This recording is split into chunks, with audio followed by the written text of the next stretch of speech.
Thanks for stopping in for this episode of the Lake Effect Podcast, where we'll chat with a young lady who grew up on the lake, had a commercial fishing boat named after her, spent 24 years serving in the U.S. Navy, and is now back in town living on Sandusky Bay.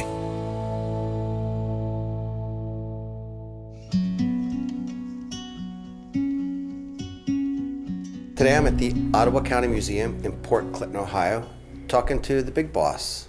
What's your name, young lady? Peggy Debien. And what are you? I'm the curator.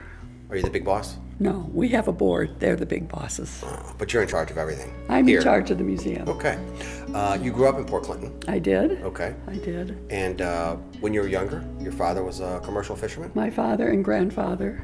Really? Both. What can you tell me about that? Well, my grandfather worked at Lay's Fishery as the foreman. And then next to it was this property, the Bell Fish Company. And eventually he bought that, along with a fellow named Cracker Grodi.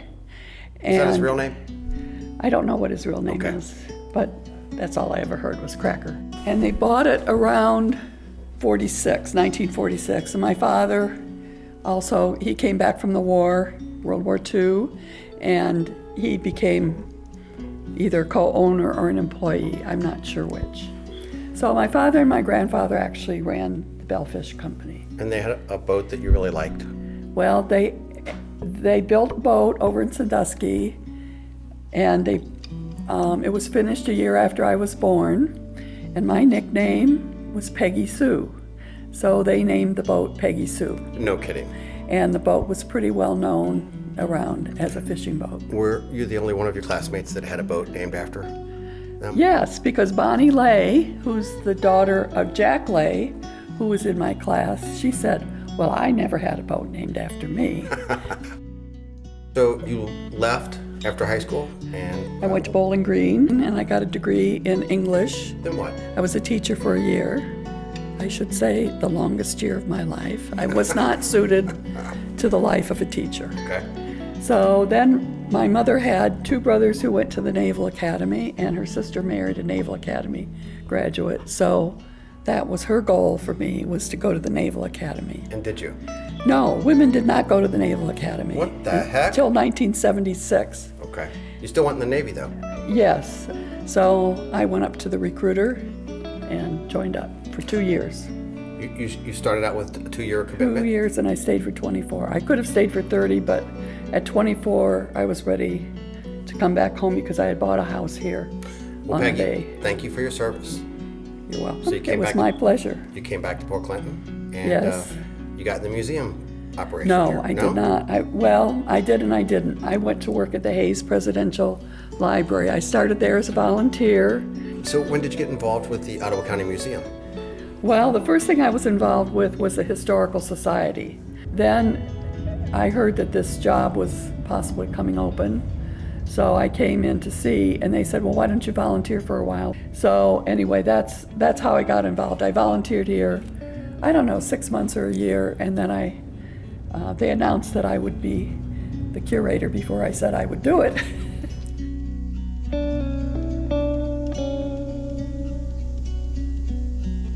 When I look around here, there are literally hundreds, if not thousands, of artifacts. It looks like at least half of them are lake, river, or water related. What can you tell me about that? Of course, that's a big focus. And I love to tell people we have a Matthews boat, and then they think we have a 40-foot yacht. And here's what we have. We have a 17-foot fishing skiff that was being taken care of in a barn over in the Tiffin area, I think. Okay, and this is probably from the 1800s? 1896 was when it was built. And there's another large model here. Yes. What is this? Is Well, this a Matthews boat? This came from another barn. This was in a barn in Fremont. And we think it was a salesman's sample because it has a little couch in there.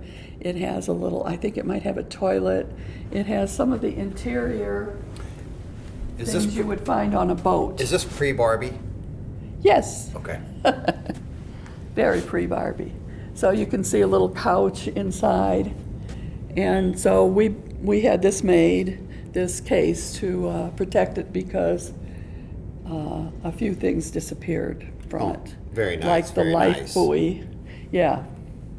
In fact, I should tell you that everything in the museum is donated. Okay. We do not go out and buy artifacts. We've never had the money to do that, and we still don't. I should ask you, how long has the museum been around? Well, that was the first year. It was 32. Really? Yes. And you mentioned the Battle of Lake Erie collection. What's the Battle of Lake Erie? The Battle of Lake Erie is the only battle in which the British fleet was defeated. And I'm very proud of that because in the Navy, I served 2 years with the British Navy. And so whenever a British person comes in here, I have to remind them. Are they over it, or are they still licking their wounds? They don't like it.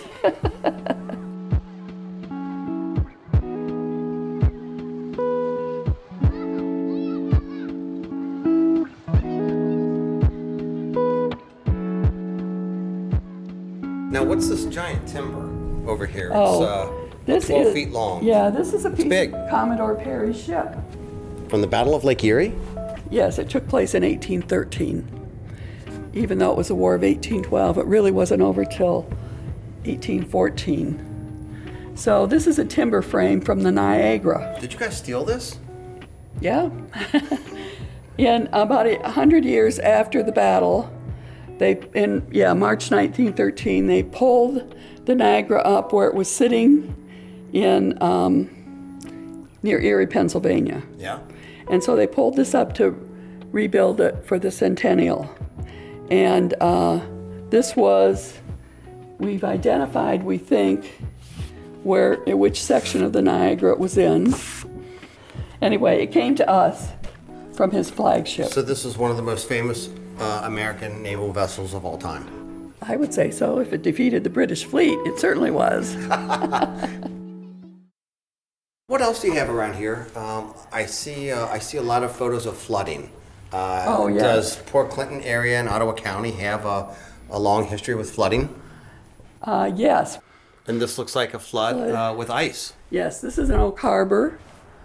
We get these ice shoves in the winter. And what's that? Well, when the ice starts to break up and the wind comes, and if it's in from the north, it'll blow the ice in.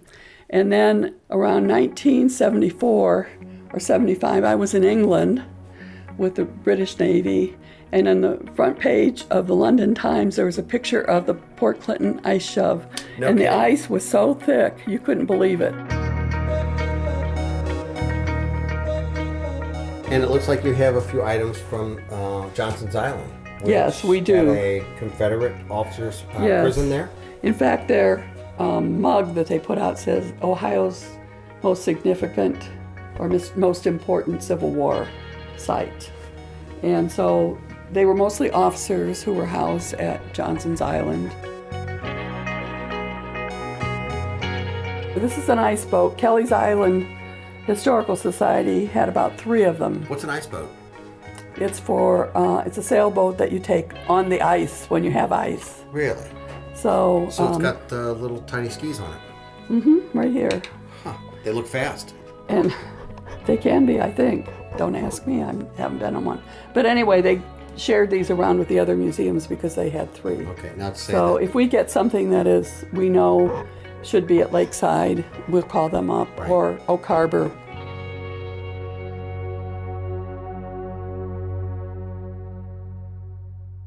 Peggy, who comes to this museum? Well, we get visitors and locals. So like yesterday, we had 2 people from Fremont. I consider them sort of locals. Did they come here for a specific reason, to look for something? No, I think they were just out for the day. Okay.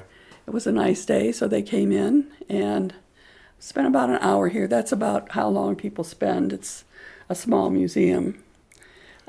We had 3. Small in size, but not in spirit. No, we have a lot of things in this small size museum.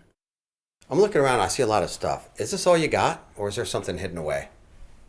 We have things hidden away in an archive. We don't have much that's not out. In a small museum, one of the problems, and I've read that this is not just our problem, Small museums don't have any place to store things. At least this one doesn't. So we have things tucked into corners, into closets, underneath things, and So then we you're have an saying- archive. We have thousands of photographs. So you guys are like pack rats. You have to be.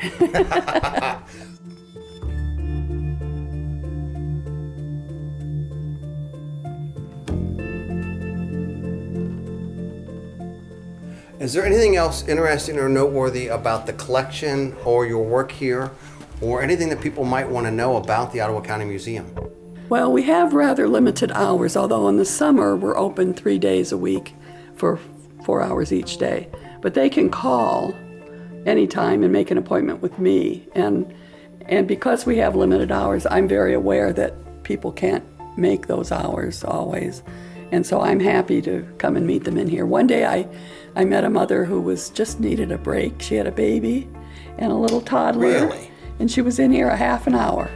And she said, "Oh, I feel so much better," when she left. Hey Peggy, thanks for taking the time to hang out with me at the Ottawa County Museum in Port Clinton today. I have learned a lot, and hopefully one day I will see you somewhere around the lake.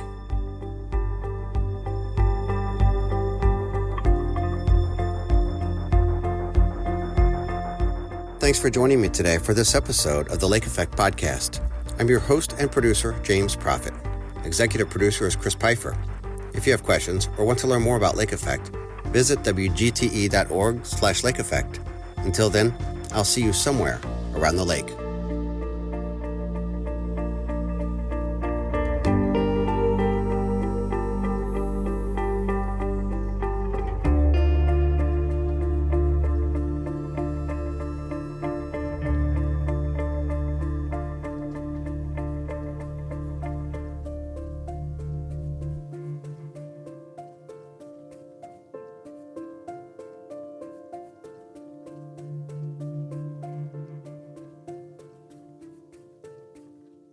WGTE.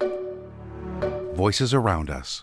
WGTE is supported in part by the American Rescue Plan Act funds allocated by the City of Toledo and the Lucas County Commissioners and administered by the Arts Commission.